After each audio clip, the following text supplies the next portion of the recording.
जी ने एक यजुर्वेद पूरा, ऋग्वेद का केवल मंडल 1 से लेकर 6 तक अनुवाद किया था, फिर इनकी मृत्यु हो गई थी। अब उसके बाद ऋग्वेद के मंडल नंबर 7 से लेकर 9-10 तक किसी और ने अनुवाद किया और उसने बहुत कुछ ठीक किया है। और दयानंद ने तो बैठा बैठा रखा था अनुवाद का भी, एंड बैंड बिरनी के हे मनुष्य हे लोगो, मनुष्य और लोग कहीं दो हो जाते हैं। मतलब अपनी उस अज्ञान सोच को, सत्यार प्रकाश वाली सोच को कि परमात्मा निराकार है और वेद बताते हैं वो साकार है, मनुष्य सदृश्य है और मनुष्य की तरह यहाँ आता है, मनुष्य के समान लीला करता है, एक जीवन ऐसा जीता है, ये वेद बताते हैं। तो इसलिए उसका उद्देश्य अपने उस अज्ञान को ही वेदों में सिद्ध करने के लिए अनुवादों को गलत किया। लेकिन ये कुछ मालिक की दया थी, वो थोड़ा जल्दी मर गया, न तो सारा नाश करके जा अनुवाद का। इब दास कोई अनुवाद करके आपने दिखावे तो आप कति नहीं मान, आप तो मान लो लेकिन वो नकली ना मानने दो। न्यों कह रामपाल शिक्षित कोई ना, संस्कृत ना जानता, ये के जाने वेदों के अनुवाद गलत करे हैं, तो आपका भी बात गड़बड़ी में रह जाती। तो परमात्मा ने इन संस्कृत के जानने वालों से ही कुछ सद्बुद्धि दे कर एका जी पुण्यात्मा को यो ठीक सा अनुवाद करवा दिया। और जब आपको ये यकीन हो जाएगा कि ये जो इतना ठीक है, तो जो संत जी गुरु जी बताएंगे वो सारा ही सच्चा पाओगे। क्योंकि ये जो अनुवाद आपको दिखाए तो बहुत बाद में दिखा रहा है दास, पहले वर्बली बताया करता था, 10 वर्ष से लगातार बताता आ रहा था कि परमात्मा, और वो कबीर परमेश्वर ने 600 वर्ष पहले ही बता रखा था। जिनको परमात्मा का साक्षात्कार हुआ, परमात्मा प्राप्ति हुई, उन महापुरुषों ने अपनी अमृतवाणी में यही प्रमाण दिया हुआ था, जो आज इसको वेद प्रमाणित कर रहे हैं। तो इससे हम परमात्मा को पहचान जाएंगे, बस इतना। और भगवान को पहचाने पाछे उसमें रुचि होगी। एक लाल होता है, एक मेरे ख्याल में 250 ग्राम का एक कंचा सा होता है वो, और जब उसको किसी अनजान व्यक्ति ने कहा कि 2 करोड़ रुपया का, कोई ना छुआ उसने, पटक एक लो है।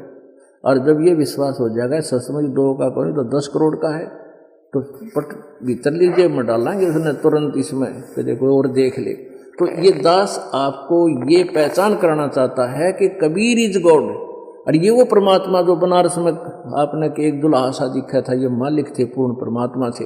इसकी महिमा वेदों में लिखी हुई है कि वो परमात्मा ऐसे आता है, ऐसे लीला करता है। यहाँ देखिए वो सह शरीर आते हैं। ये ऋग्वेद मंडल नंबर आपको दिखा रहे हैं, ये भी दिखा, ये कहाँ से प्रकाशित है। सार्वदेशिक आर्य प्रतिनिधि सभा, महर्षि सिद्धांत भवन, रामलीला मैदान, नई दिल्ली 2 से। ये इनके फैक्स और फ़ोन नंबर हैं। यहाँ इन्होंने गलत लिखा है कि इसका भाषा भाषी आर्य भाषा भाषी, यानी अनुवाद महर्षि सिद्धांत सरस्वती नहीं किया इन दोनों का, ये किसी और ने किया। फिर भी देखो इसके मुद्रक हैं Prince Offset Printers, 1510 Pataudi House, Daryaganj, New Delhi. ये इनके फोन फैक्स नंबर है।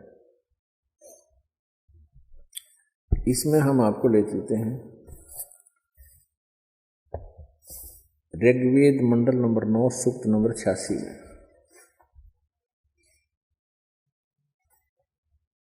और 26 मंत्र ये क्या बताता है कि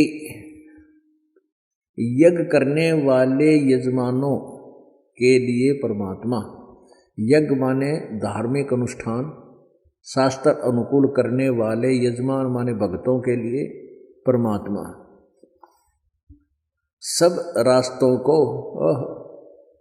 सुगम करता हुआ उनके विघ्नों का मर्दन करता है, उनके संकटों का नाश कर देता है और उनको पवित्र करता हुआ, और अपने रूप को, यानी साकार है ना भगवान इनके शब्दों में, अपने रूप को सरल करता हुआ वह कांति में परमात्मा सर्वज्ञ लिखा। कवि, हम इसको कबीर देव, वो कबीर देव विद्युत के समान, यानी बिजली की तरह क्रीड़ा करता हुआ वर्णीय पुरुषों को यानी श्रेष्ठ आत्माओं को प्राप्त होता है, मिलता है। अपुण्य आत्माओं ये स्पष्ट हुआ कि वो परमात्मा जो सत साधना करते हैं उनके रास्तों को सुगम करता है, उनकी बाधाओं को टालता है और उन पर आने वाले संकटों का निवारण करता है। वो परमात्मा कबीर देव है। वो कबीर देव, जैसे कवि, अब कबीर देव, हम इसको कबीर देव माने परमेश्वर, और हम कबीर जैसे संस्कृत में क्यों कबीर है, कबीर देव है। जैसे ऋग्वेद मंडल नंबर 9 और सूक्त नंबर 20 का मंत्र नंबर 1 में कबीर देव लिखा है, ये देखिएगा।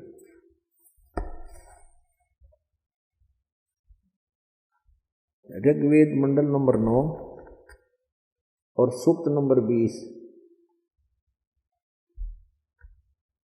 इसका मंत्र नंबर 1 आपको दिखाते हैं। इसमें स्पष्ट है, ये लिखा है पर कबीर देव, यो कबीर देव है। देव माने परमेश्वर, और कबीर, ये कबीर को कवि कहते हैं। हम कबीर देव सीधा लेने लगे कबीर देव, क्योंकि वो कवि कहलाता है। अपनी ज्ञान को लोकोक्तियों के माध्यम के बोलने से वो कवि कहलाता है परमात्मा। यो कबीर देव नाम उस भगवान का, कबीर देव। तो यो हम इसको कबीर, हम वै को वै बोलते हैं, वेदों को वेद बोलते हैं अपनी लोकल लैंग्वेज में। तो कबीर देव, हम इसको कबीर साहब कहने लगे। साहब को चाहे देव को हो, भगवान को हो, गॉड को हो, तो हम इसको कबीर देव, यानी ये चाहे संस्कृत के ज्ञाता इसको कवि बना दें तो कवि, वो कवि तो कवि हम फिर भी कहना पड़ेगा। वो तो लोकोक्तियों के माध्यम से कवि रूप में प्रकट होता है जो भगवान, जो यहाँ कविताओं के माध्यम से, अपनी लोकोक्तियों के माध्यम से उस यथार्थ ज्ञान को जो प्रचार करता है, वो परमात्मा, उसका नाम ही कबीर साहब है। हम उसको कबीर साहब बोलते हैं। तो संस्कृत में वेद उसको कबीर देव कहते हैं कि वो कवि साहब। ये कवि साहब मान लें जो ज़्यादा एंड करते हैं संस्कृत में। व्याकरण ऐसे है, व्याकरण नहीं जानता, व्याकरण क्या कर लेगी इसमें। अब तुम कवि कह, हम कबीर साहब कहें, तुम कवि साहब कह दो। वो जो परमात्मा लोकोक्तियों के माध्यम से आकर के ज्ञान देता है, कविताओं के माध्यम से एक प्रसिद्ध कवि की उपाधि भी पाता है, वो पूर्ण परमात्मा है। वो बनारस में आया था। हम वो कहते हैं वो ही है वो कवि देव। तो जिसने तुम कवि को हो, हम उसने कबीर साहब कहा। हाँ, इतनी सी बात है। अब ऋग्वेद मंडल नंबर 9 देखिएगा। ऋग्वेद मंडल नंबर 9 सूक्त नंबर 86 का मंत्र नंबर 26 आपने पढ़ लिया। 86 का मंत्र 26 पढ़ लिया कि यज्ञ, ये देखो यहाँ भी कबीर अत्यो, यहाँ भी कबीर लिखा है। ये कबीर देव है, कबीर अत्यो।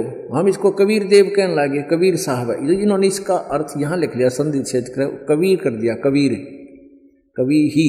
हम इसको कबीर देव लिख दें यहाँ पर, वो कवि साहब है, कबीर साहब, नथिंग एल्स। यज्ञ करने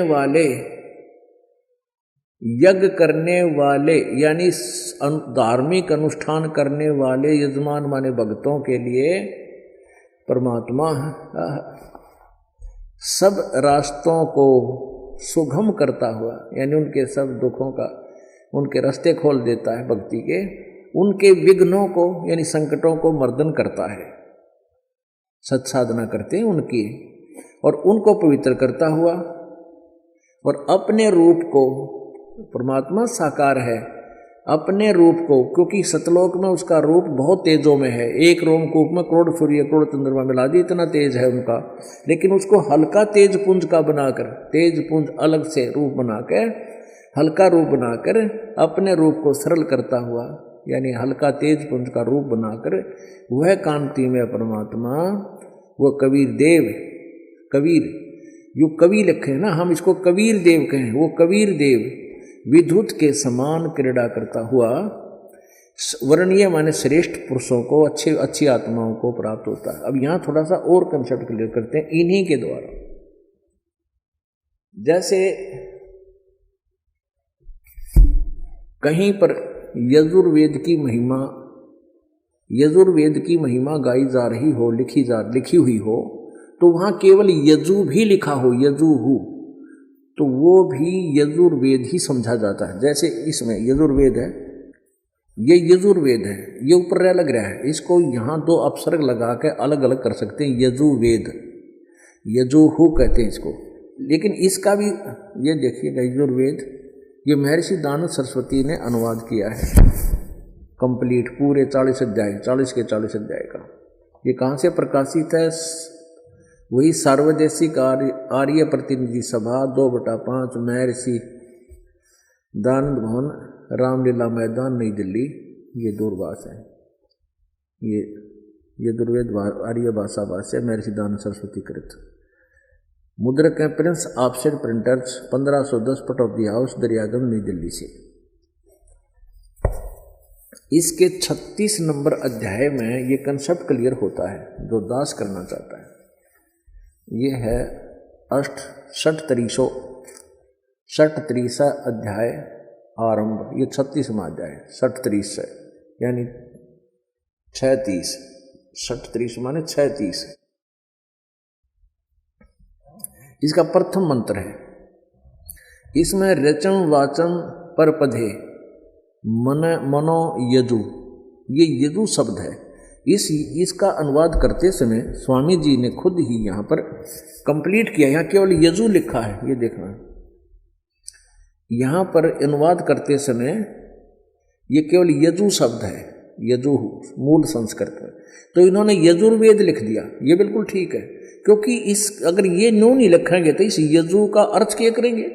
ये समझाना पड़ेगा कि यहाँ केवल यजुर जो लिखा है ये यजुर्वेद की तरफ संकेत है, ये यजुर्वेद के विषय में जानकारी है। तो यजुर्वेद, अब जैसे आपने ये ऋग्वेद मंडल नंबर 9, ये देखिएगा, ऋग्वेद मंडल नंबर 9 सूक्त नंबर 86, यहाँ देखना, और इसका ये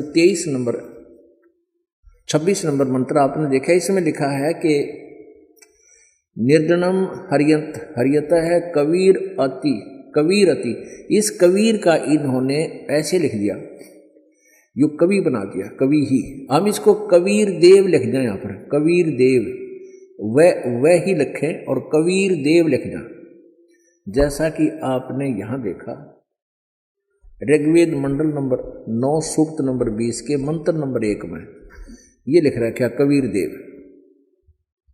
तो हम इसको ऐसे ही लिख दें,